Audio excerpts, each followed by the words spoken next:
For decades, the beating heart of a supercar, or latterly hypercar, has come from the reciprocating and pulsating masses ahead, or better still, just behind the driver. Pistons, cylinders, the more the better, perhaps turbochargers, all generating heat and power and noise and more heat and more power and more noise and more and more and more of it, until today.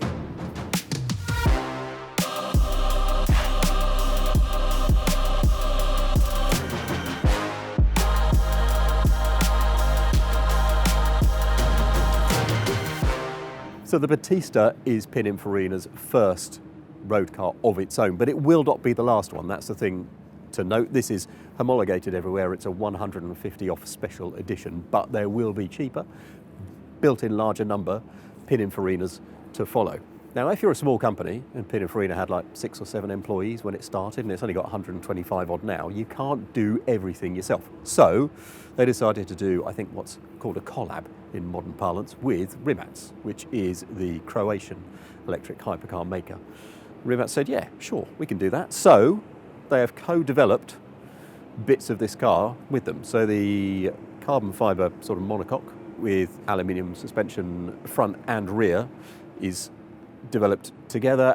It's got adaptive dampers, it's got 335mm carbon ceramic discs, but the important thing is what runs through the middle, and that is a 120 kilowatt hour battery situated low and central to this thing, and that should give a range of over 300 miles. And then there are the motors, of which there are 4, and they are all absurdly powerful. So there are 2 at the back, each one has 603 brake horsepower. There are 2 at the front, each one has 335 brake horsepower. Now that's 670, that's 1206, so in total that's like 1876 brake horsepower, which is just over 1900 metric horsepower, which is, even though this car weighs just a smidgen over 2 tons, an astonishing amount of power. So the performance figures are that it can do 0 to 62 miles an hour in like 1.9 seconds. It's got a top speed of just under 220 miles an hour, but actually would probably go faster, but that's what it's homologated to. Its acceleration is set to be utterly extraordinary. However, Pininfarina says that it is a hyper GT car. It is, note the GT in that, it's a Grand Tourer. So as well as being spectacularly fast on a circuit, it is also meant to be usable, drivable, enjoyable on the road, which is handy because we are about to try it in both places. Okay, so welcome to the inside of, I think, the most powerful road car I've ever driven. Might be the most powerful thing I've ever driven, other than the world's largest mining truck, actually, at 1900 horsepower, but I don't have the full amount so far. There are various different drive modes: Pura, Calma, basically some normal ones, then Energica, which is what I'm in now, and then there's Furiosa, which is the full fat.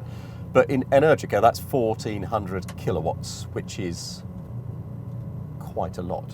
So what I'm going to do is I'm going to go out, just have a little sort of, warm up of myself, and then I'll do a standing start and see how that feels. Because if you are going to fit a car with 1900 horsepower and a 0 to 60 time of under 2 seconds, well, you might as well feel what that's like, haven't you?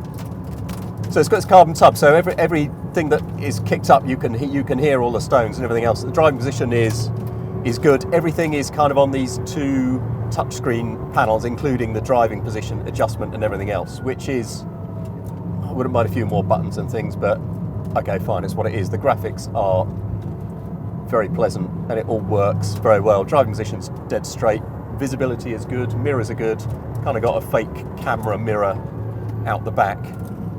Drivetrain is smooth, makes a cool throbbing noise, but you're inside and it pulls up outside. It's like there's a helicopter, has just pulled up outside. It's just whoa, whoa, whoa, whoa, whoa. And then the rest is all of this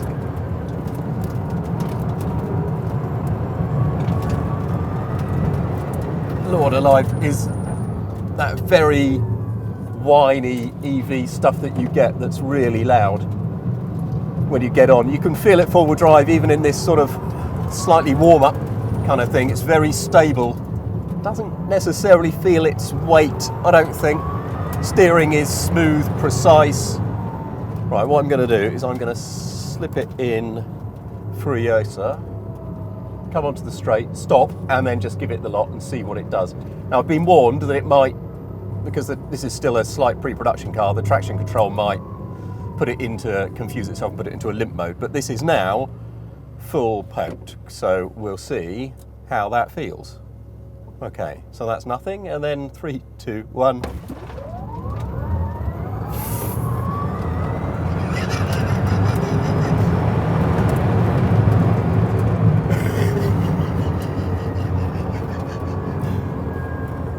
Oh, Lord alive. That is... So they've said, look, you know, if we're going to make a car and charge 2 million quid for it and it's going to be electric powered, it has to do something that no internally combusted car can easily do.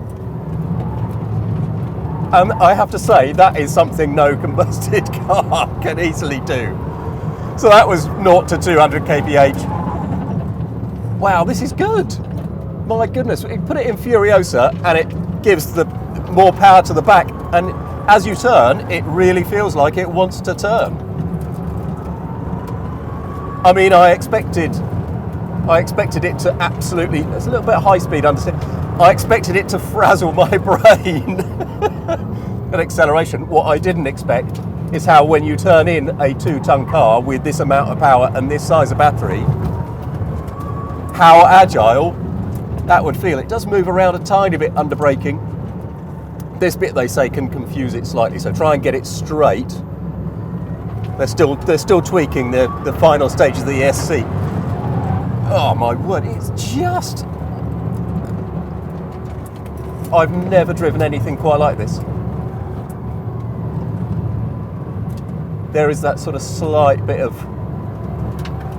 understeer. It has a bit of a diagonal pitch, but then that's what, 200 kph, 210, 220. I'm backing off well before I probably need to. But you have to. So they've got Nick Heidfeld, Formula One multiple podium sitter plus Le Mans winner, as part of the development team. And he says the trouble is with picking your braking points is sometimes you think, oh, I've braked a bit too early. And then the next time round, you brake 50 yards later. But of course, in this car, you don't just gain 3 or 5 kilometres an hour at that point. You gain 15 or 20. So you think, oh my God, I've braked much too late all of a sudden. It gathers speed at an astonishing rate. But what is as astonishing is how you can use it mid-corner. This is really good. This is really, really good.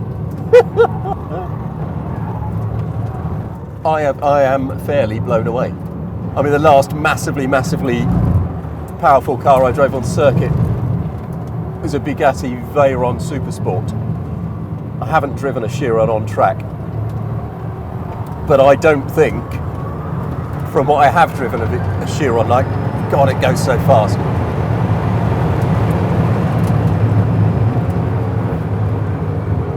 I don't think they feel this agile when you start to turn. And with the torque vectoring that you can do, not just in acceleration, but also under braking, the things you can make this car do are extraordinary.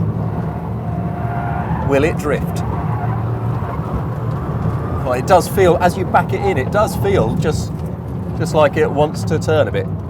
Get it slightly wrong. There's a bit of understeer, there's a bit of oversteer, there's a bit of everything, but it's stable when you want it to be.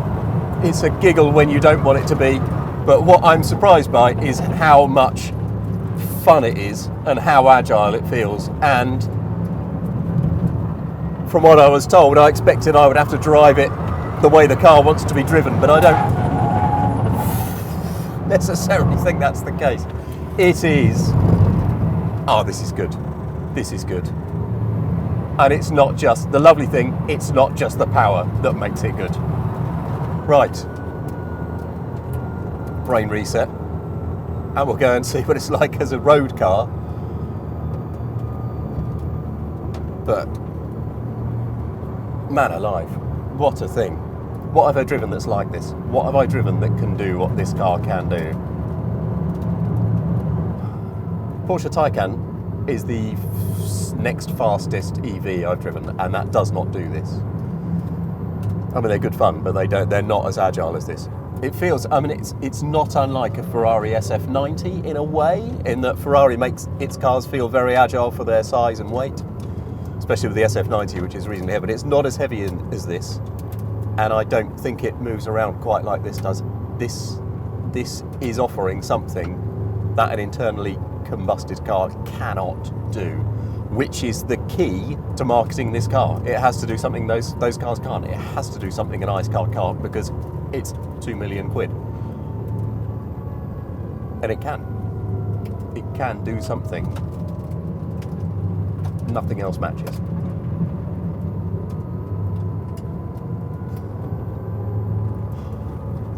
Right, well, is it a GT car? Let's see.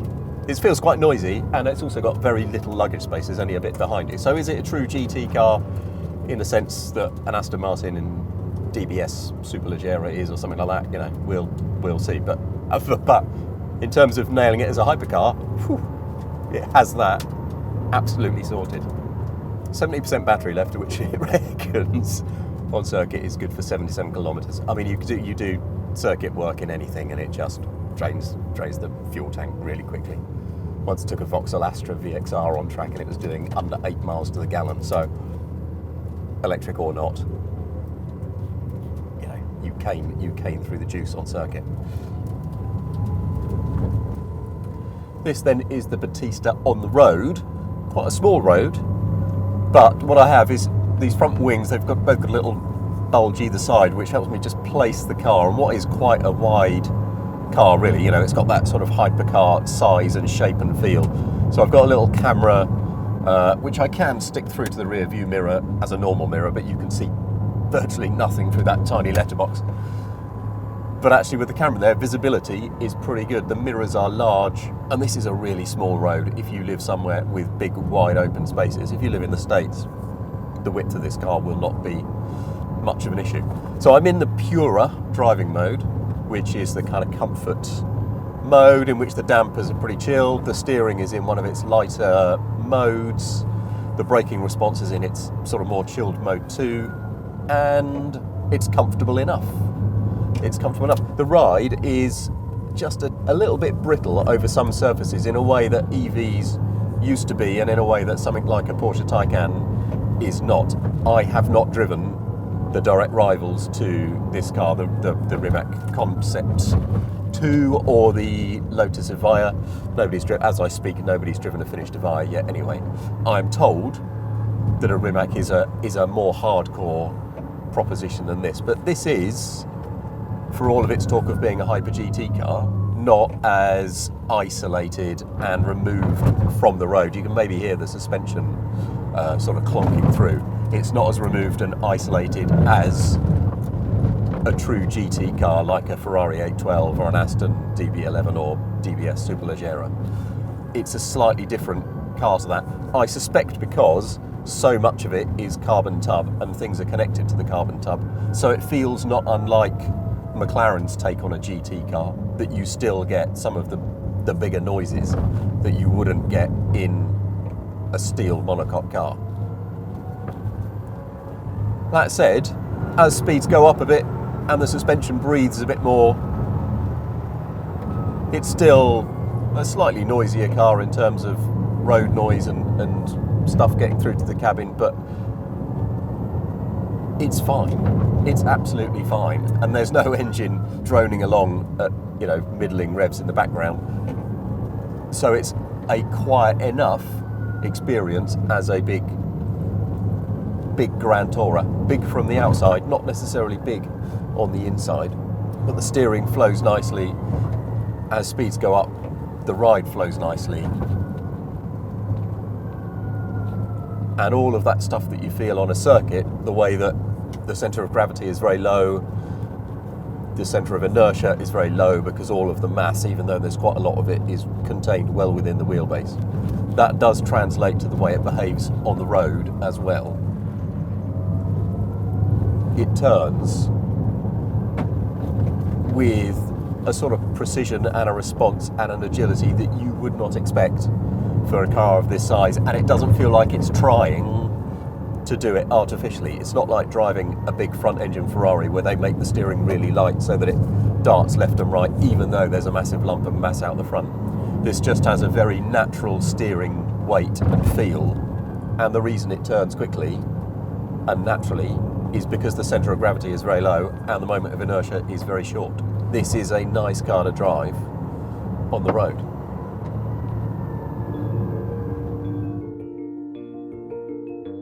Ultimately then, the world's first electric hyper GT car does the hyper part better than it does the GT part.